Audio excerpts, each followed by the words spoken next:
гайсы, чё там? Қалайсы? Нормалайсы ма бәрі жеге? Бізде бүгін керемет күн, неге дейтін болсаң, родной, бізде қайтып обзорлар көбейе берсін жігіттер, неге дейтін болсаңдар, өйткені біз потихонечку биік белестерді бағындырып жатырмыз бірге екеуміз, и бізге көбірек запростар түсіп жатыр обзорларға, сол себепті родной просмотрларды әкетейік, братец, бірге. Менде бүгін сендерге екі керемет жаңалығым бар. Екі керемет жаңалық, ол жаңалықтар немен байланысты дейтін болсаңдар, примерно превьюхадан уже түсінген жерсіңдер немен байланысты екенін. Біздегі бүгінгі обзор менің бірінші жаңалығым жігіттер. Оп, дейсің бе? И былай әкеп, былай қоямыз. Бұл не? Бұл MSI Alpha 15. Натуре красотка, короче, ноутбук. Бұл ноутбук енді базар жоқ, четкий ноутбук, бірақ менде жалғыз ғана новости емес, мен айттым жаңалық менде екеу деп, ол не дейтін болсаңдар? Мына соска жігіттер, HP Omen. Қараңдаршы, қандай әдемі дизайнда, минимализм стильда, және де градиентный өзінің логотипімен әдемі қылып жасалған ноутбук. Осы екі ноутбукқа бүгін біз екеуміз обзор жасайтын боламыз. Керемет ноутбуктар, өте бағасы да қолайлы, өте мощный ноутбуктар. Бүгін осы екеуі біздің видеомызға әдемі настроение алып келеді деген ойдамын. Бұл екеуі жалғыз ғана жаңалық емес, жігіттер, менде тағы да сендерге үшінші жаңалығым бар. Ол қандай жаңалық дейтін болсаңдар? Так, қазір мен алып шығам үшінші жаңалығымды. Мынау не мынау? Лайк қой мынау, давно күлпаны жігіттер. Сендердің лайктарың ба не? Тоқта, тағы бір жаңалық шығатын шығар мүмкін. Базар жоқ жігіттер. Мынау сендердің енді базар жоқ топ лайктарың екен ғой, енді базар жоқ. Тоқта, мынау не мынау тағы да? Мынау сендердің комментарийларың. Жігіттер, бізде бүгін осындай керемет настроениемен давайте видеоны бастайық. Бүгін бізді не күтеді? Қазір екеуміз отырып алып, мына екі ноутбукты мощный тестқа салатын боламыз, жігіттер. Экран бетіне қарап отқан қызық емес шығар. Давайте мен сендерге лучше дизайнына бұрып қойын. Бұлай қойық. Қалай четко тұр ма? Оператор. Так, бұлай қоямыз. Оператор мынаны кішкене оңға қарай дейді. Бұлай әдемі дейді. Бұлай тоже әдемі. Мен вообще соска, Болды, ема. Ең басты сұрақ, жігіттер. Ең басты сұрақ сендердің қазіргі заманның ойындарын ноутбукте жалпы ойнауға бола ма дейді. Мүмкін қазіргі таңда ойын ноутбуктары мүлде жоқ. Және де ойын ноутбугі бар, жалпы ойын ноутбугі деген бұл маркетинг және де аңыз әңгіме. Қалай ойлайсың, родной? Және де айтып кетер жағдай, жігіттер, мен ни в коем случае, жігіттер, бұл ноутбук брендтарына ешқандай реклама емес. Неге дейсіңдер, өйткені бұл екі разный брендтар бірге бір видеода рекламаға түспейді, жігіттер. Менің сендерге әрқашанда айтатын затым, ноутбук таңдаған кезде сендер ноутбуктың ішкі начинкасына қарау керексіңдер. Ішкі начинкасы керемет болса, сол кезде ғана ноутбукты таңдау керек. Және де бұл ноутбуктар сендерге именно осы ноутбукты алыңдар деген мағынада емес.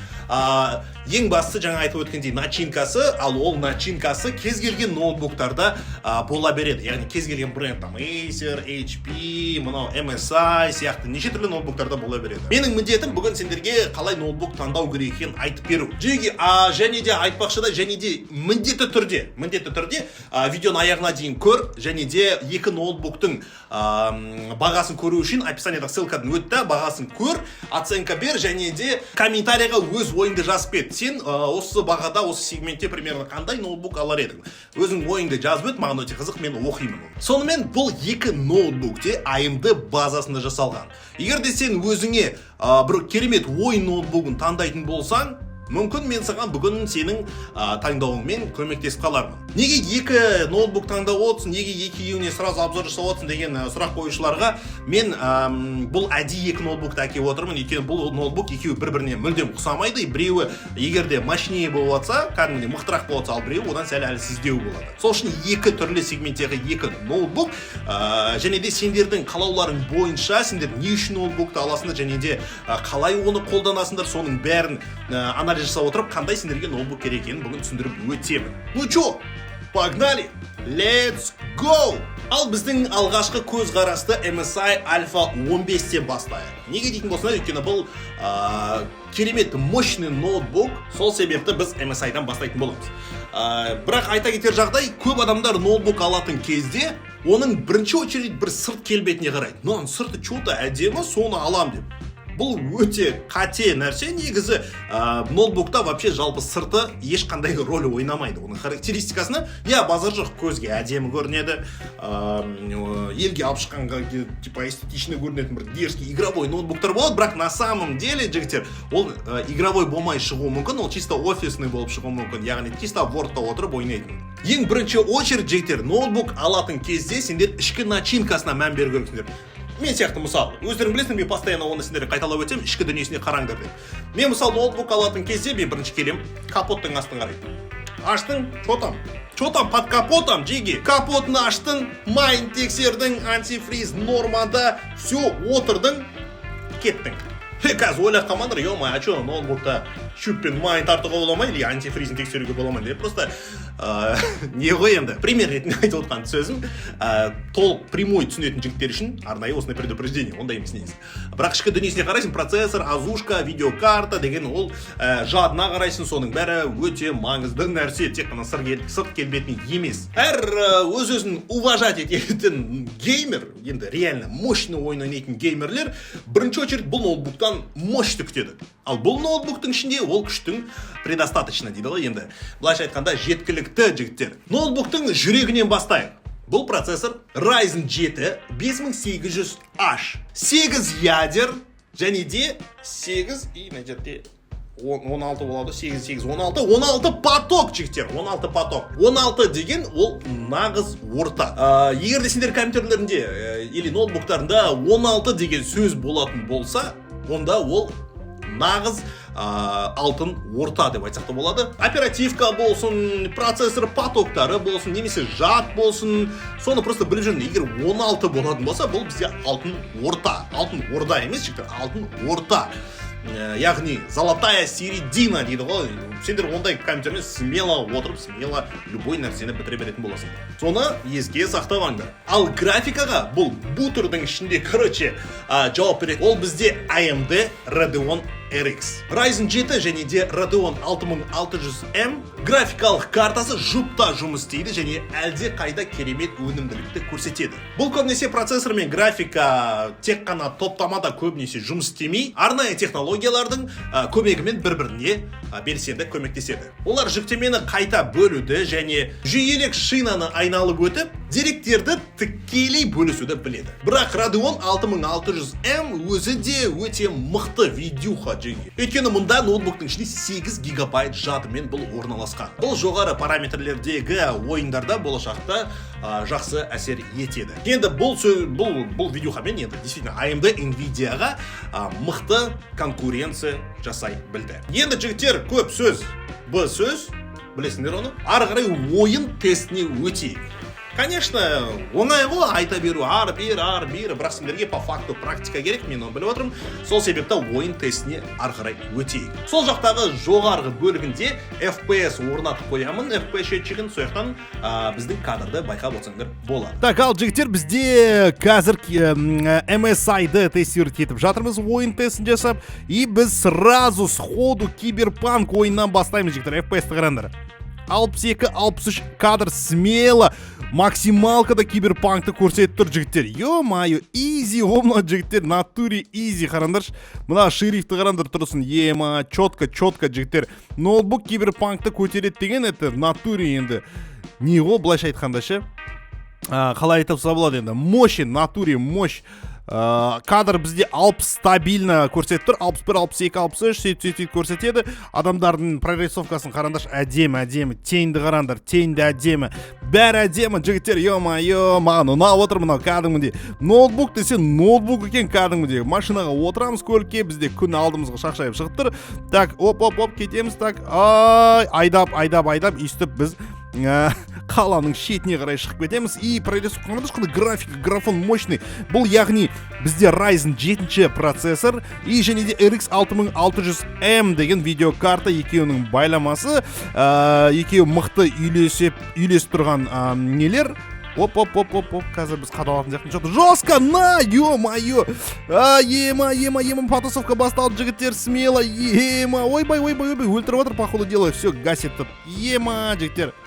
Смело, ё-ма. Смело, жігіттер, қараңдаршы қандай ноутбук, я осындай ойынды оңайлықпен көтеріп жатқан. Кадр, смело, 60 FPS, максималка качествомен, кәдімгідей мощный енді, айтамаймен, натуре, четко. Мыналардың бәрі злодейлар, бір ұрайын десең бар ғой, ұрғызбай жатыр да, бұлар әйтпесе бір жесткий, бір потасовка. 73 кадр көрдіңдер ме, қараңдаршы, көтеріліп жатыр кәдімгідей. Ема, бұл ойын ең баговный ойындардың бірі, ең требовательный ойындардың бірі. И осыны MSI Alpha 15 бізде смело көтеріп тұр. Яғни бұның процессор және видеохасы смело бұл ойынды алып отыр деп айтсақ та болады. 60 кадр FPS жігіттер. Ал келесі ойынға біз өтейік. Ал жеге келесі ойын бізде ол Counter-Strike Global Offensive. Netgraph-ты көріп отырсыңдар, мына жерде 130-120 FPS стабильно бізде көрсетіп тұр. Өте керемет. Және де ол одан жоғары кете береді. Ол тек қана начальный бізде FPS. Начальный FPS деген сөз, ол не деген сөз? Ол бізде 200-ден де асып кете береді деген сөз. Жеги. Қараңдаршы қандай easy, зависать етпейді. Вообще ешқандай проблема жоқ. Мына бәрі неғып афк алып тұр, ё-ма. Неғып біз именно мен видео түсіретін кезде өйстіп бәрі афк алып тұрады айтыңдаршы. Не үшін ондай? Не үшін, а? Максималка графикада жігіттер бізде 160-170 FPS смело бұл ойын выдавать етіп тұр. Яғни біз смело соревновательный ойындарда ойнай береміз. Өздерің білесіңдер, я жаңа ойын ойнайтындар бізге екі бөлінеді, ол соревновательный, және де одиночка ойнайтындар. И және де осы специально сендерге CS-ті мен тестировать етіп жатырмын. Кейбіреулер осы ноутбукты мүмкін осы CS үшін алу мүмкін, и CS осының ішінде действительно жақсы жұмыс жасайтынына мен көздеріңді жеткізгім келіп жатыр, мінекей. Так, мына афкашниктардың бәрін қырып өлтірейік. Не дейміз басқа? Не дейміз енді басқа? Ё-моё, хыпап алайық та, одан кейін бар. Эй! Ой, ё-моё, ты чё мой хлеб схавал, братишка? Ё-моё, воу. Вообще елдер бар ғой, яқты жоқ па, бірден көк өткен қазіргі заманда дегенсің. Так, сен, братишка, демал, ал біз болсақ, так, Ryzen 7-нің CS-та қандай мықты привилегиясы бар екенін сендерге көрсетіп жіберейік, ё-моё. Және де Radeon RX 6600M-нің кереметтігілігін сендерге көрсетіп жіберейік. Ё-моё, давай, братишка, она разобьет, твое сердце разобьет. Кім, қайда, где, кто, как, где, что, где, любого тенет спать, братишка. Смело, в общем, смело соревновательный ойындарға плюс галочка қойсақ болады. Ал біз болсақ келесі ойындарға өте берейік, таны өлтіріп болғаннан кейін. Берейікші берейік. Ақтан, come on, baby, come on. Все, кетіп поехали, let's go. Ал жігіттер, бізде келесі ойын бізде Scrap Mechanic. Бәрің жақсы көретін Scrap Mechanic жігіттер. Неге дейтін болсаңдар, өйткені менің каналымда керемет просмотрлар жинайды. Так, смело 114, 115, 120 FPS жігіттер смело бұл ойын бізге көрсетіп отыр. 120 FPS, яғни қазір мен сендерге настройкасын көрсетіп жіберейін. Так, звуки управления геймплей, отображение, графика. Бәрі высокая, бәрі высокая, бәрі включено. И осындай керемет графикамен бізде қазір смело Scrap Mechanic'ті ойнай берсек болады. Так, но не удно, бірінші испытание. Easy, жігіттер, easy. Дальше. Негізі Scrap Mechanic'ті көп адам мен сіне бермейтін шығар. Ой, оңай ойын ой деп. На самом деле, жігіттер, бұл ойын высокий да, негізі әр не көрсете бермейді. Әр ойындар көрсете бермейді. Неге дейтін болсаңдар, өйткені бұл действительно требовательный ойын жігіттер. Өте мықты ойын. Кадры көрдіңдер, 120 FPS бізде смело көрсетіп тұр. Так, мына дөңгелек жоқ дейді, дөңгелегін салып жіберейік, қазір сендерге көрсетіп жіберейін, қалай болатынын оны былай қыламыз да, мына жерге дөңгелегін ұра саламыз. Так, тұрғыз жіберейік, мынандай братишка, давай тұрамыз мына жерге. Так, и дөңгелектерін ұрып жіберейік, там вың етіп ше. Оп, алып тастаймыз, все, біздің көлігіміз дайын, енді келесі жүре беретін боламыз. 140 FPS-қа дейін көтеріліп жатыр, жігіттер өздерің көріп жатсыңдар. Ойбай, мен дөңгелегім жар жіберді, ё-моё. FPS-қа қарайым деп, ГГ-ға жердік. Так, наны аламыз да, кішкене хитрить етіп көрейік. Хитрить етіп не получилось, өсім жігіттер. Смело Scrap Mechanic'қа біз тоже плюс қоямыз. Яғни бізде одиночка ойында, соревновательный ойындарда да смело бізде көтеріп білесіз. Даже Киберпанкты смело көтеріп отқанда не болды ғой родной. Келесі ойынға өтейік. Так, жеги, бізде келесі ойын Spider Spider-Man ремастереді, яғни бізде Человек-пауктың ремастереді ойны көріп тұрсаңдар 83 FPS жігіттер смело көрсетіп тұр бізде. Easy, короче, бүгін біз бұл ойынды осы ноутпен өтетін секілдіміз ғой, өйткені кайф, родной, кайф енді былайша айтқанда ше. Қараңдаршы мынаны, әшейін ешқандай зависание жоқ, смело. Easy, қараңдаршы, адам, детализация, тень, бәрі мощный жігіттер, смело ойнай беруге болады екен. 50 FPS, 56-57, в общем, 60 FPS смело көрсету керек бұл ойын бізде. Қазір бір деталь көп болғаннан кейін бізде 50 FPS-тің 60 FPS-тің сәл төмен болып тұр. Қарындаш, ұшып жүрген қандай кайф мына ойында енді. Маған енді қатты өзіме ұнайды бар ғой. Адамдардың качествосы енді бәрі мощный енді. Дерзкий, в общем, графон мощный ғой жігіттер. Максималка графикамен жігіттер смело 60 FPS-пен біз спокойно ойнап отыра береді екенбіз бұл ойында. Бұл ойынның фанаттары қазіргі таңда өте көп жігіттер, өте көп, прям енді реально көп. Опа, салам алейкум, что там? 70 кадр смело FPS выдавать етір, енді жақсы өте керемет ноутбук жігіттер. Осындай, короче, ең мықты ойындарды біз бүгін тестировать еттік екенбіз, братец. Енді келесі обзорымызды жалғастырайық, родной мой, let's go! Я бұл процессор бәріне жетеді. Хоть ты стримить ет, хоть ты гейминг жаса, ойна там, бер, анау, мынау, там, сиыр бұзау. Қазір хит болып отырған, тиктокта отырып, стримде етіп, ойнап отырып, елмен общаться ету. Болмаса ютубқа видео түсіріп, немесе геймингқа арнап, смело жігіттер. Бұл ноутбук сендерге ол жағынан ешқандай кедергі жасамайды.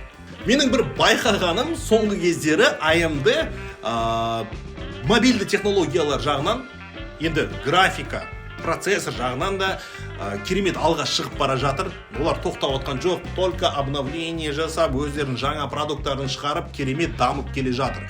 Яғни өзінің конкуренттеріне керемет бәсекелестік жасап жатыр. Ойын тестін жасадық, ноутбук жайлы қысқаша айтып бердім. Енді келесі ноутбукқа өтейік. Ал екінші ноутбук бізде жігіттер HP Omen. Ryzen 5 5600H процессормен және де RTX 3060 видеокартасымен жігіттер. Бұл жерде бұл ноутбук, мына ноутбуктың алдыңғы ноутбуктан, яғни MSI-дан сәл чуть-чуть слабее екен байқауға болады. Өйткені бұның ішінде сәл-сәл облегченный процессор Ryzen 5. Егер де MSI-да Ryzen 7 болатын болса, бұл жерде кішкене енді попроще Ryzen 5 орналасқан, 6 ядер 12 поток. Сол себепті жігіттер сендер ноутбук таңдайтын кезде сендер обязательно начинкасына қарау керексіңдер, және де бірінші очередь сендер мақсатты белгілеу керек. Яғни бір достарың емес, мақсатты там белгілеп кеткен мағынада емес, сенің өзің мақсатың айқын болу керек. Сен егер де сендер рендермен айналыспайтын болсаңдар или болмаса 3D проектормен жұмыс істемейтін болсаңдар, онда сендерге ақшаны көбірек төлеудің қажеті жоқ.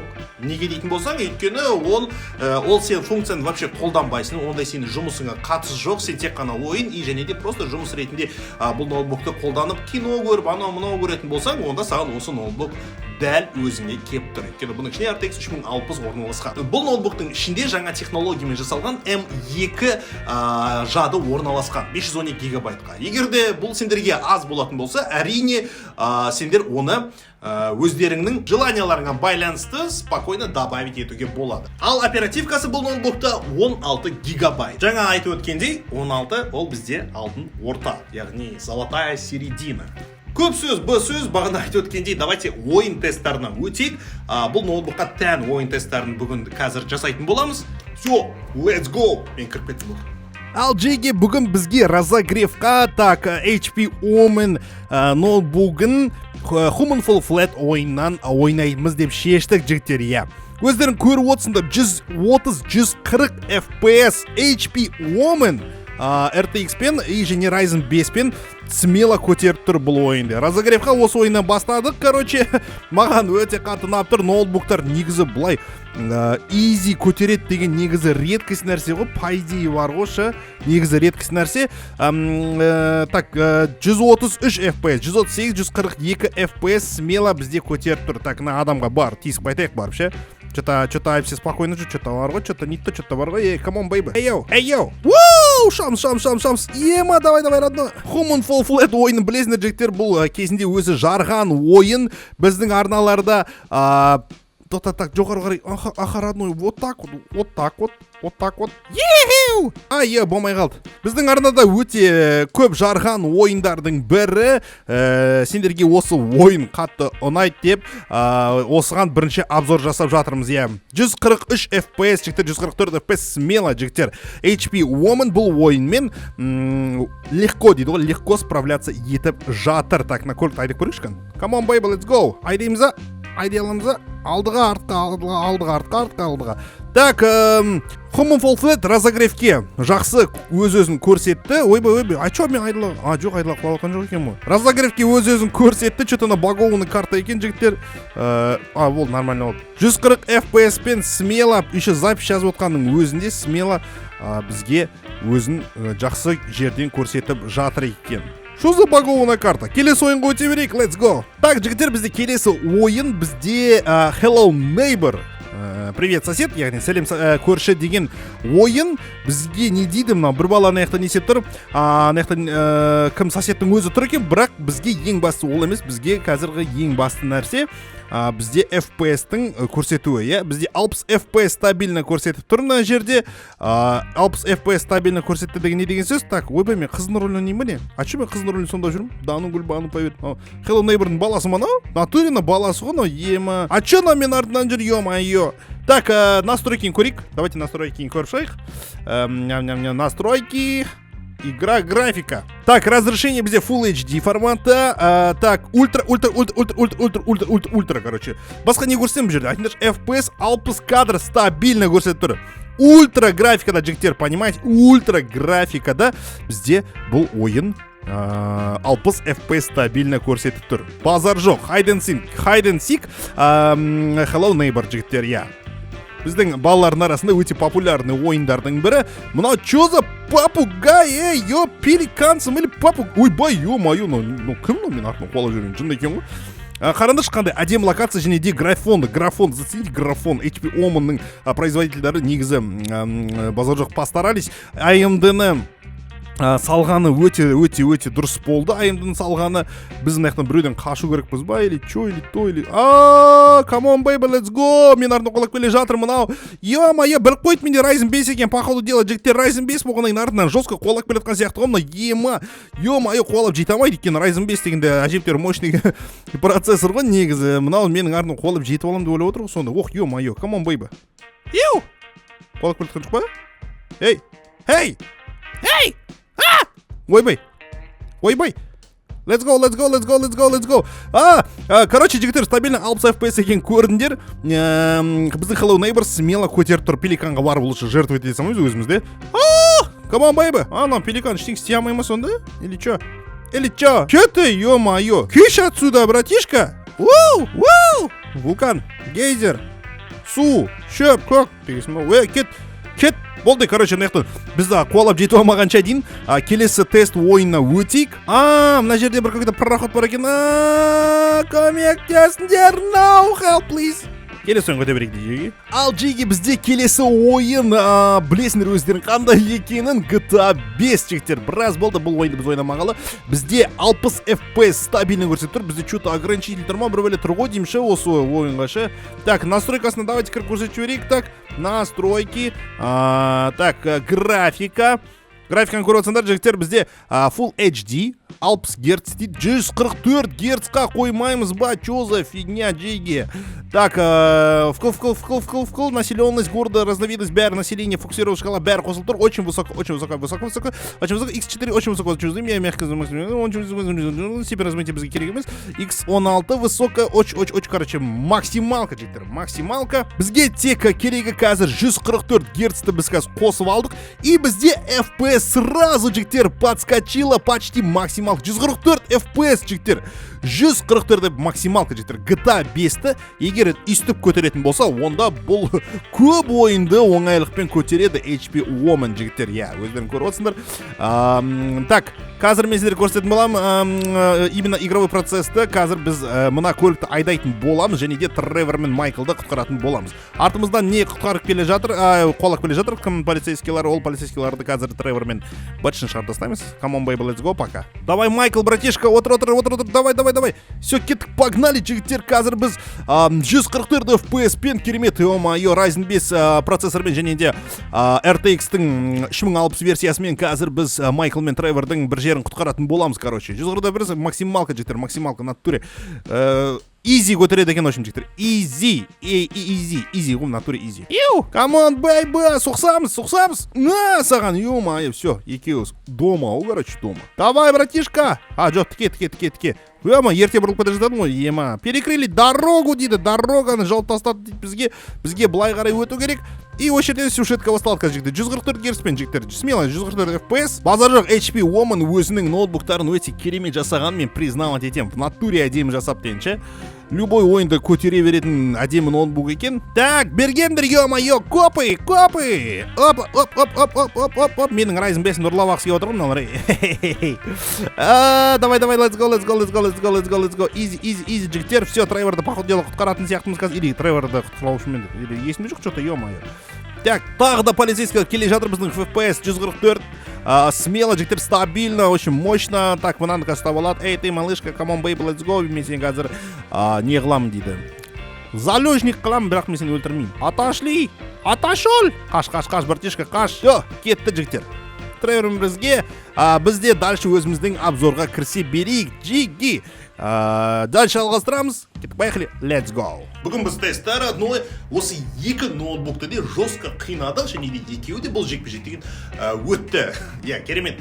Справляться етті, өзінің назначениесімен, өзінің характеристикасын полный оправдать етті екі ноутбукта. Нәтижесінде не болады? AMD Ryzen чипінің қуатты байламына біз натуре таңғалдық. 5000-ші сериялы және Radeon RX 6600 MSI ноутбугында бұл тандем жоғары ойында жоғары өнімділігін көрсетті. Және тек озық ойыншылар ғана бұл ноутбукпен ойнай бермей-ақ, яғни монтажерлар да, және де басқа жұмыс бабымен жұмыс істейтін адамдарға да бұл ноутбук 100% келеді.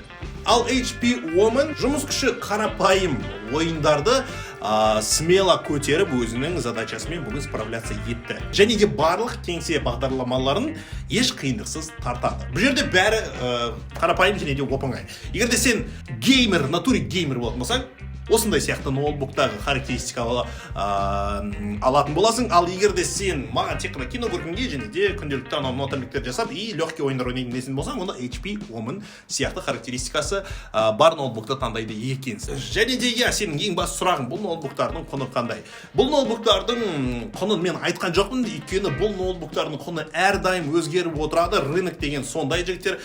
Бүгін мынандай баға болса, ертең мынандай басқаша да баға болып кетуі мүмкін. Сол себепті описаниядағы ссылканы қалдырып кеттім, сол жерден бағаларын білсеңдер болады. Бұл ноутбуктар бағасын білгеннен кейін өзіңнің ойыңды комментарийға жазып өт. Егер де сенде сондай прям нал ақша болатын болса, сен қандай ноутбук алар едің? Соның бәрін комментарий қасына жазып өт, родной. Ал бүгін бізде біттік. Бүгін екі ноутбукты біз жестко обзорын жасап тастадық, родной.